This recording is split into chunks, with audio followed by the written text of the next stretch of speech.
sur Europe 1. Les enfants d'Europe 1. Et ce matin, Dimitri Pavlenko avec les enfants d'Europe 1, retour sur un assassinat. Le 6 février 1998, le préfet de Corse, Claude Érignac, est abattu dans les rues d'Ajaccio.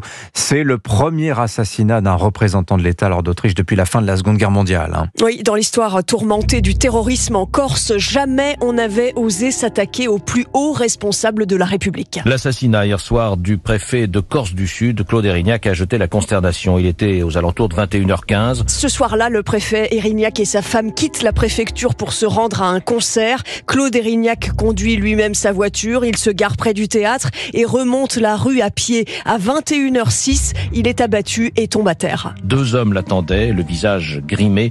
Ils l'ont abattu de plusieurs coups de feu, abandonnant sur place une arme de 9 mm.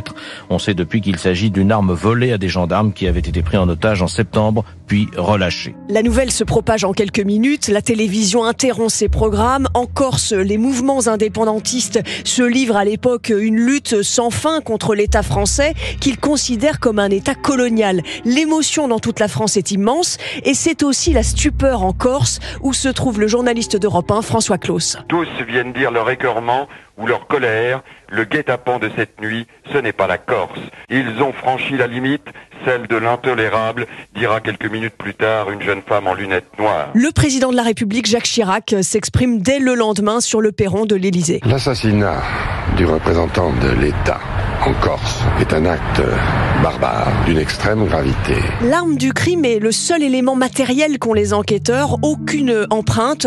Le temps passe et plus d'1 an après, une partie du commando Érignac est arrêtée. Le tueur présumé s'appelle Ivan Colonna, mais il est en fuite. Son père, Jean-Hugues Colonna, ancien député socialiste, lui demande le 25 mai 99 de se rendre. Bien, je vais m'adresser directement à lui pour dire...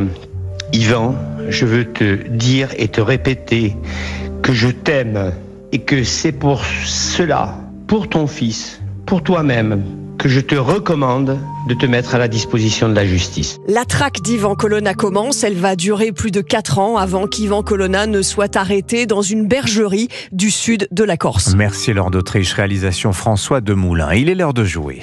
Europe 1. Et depuis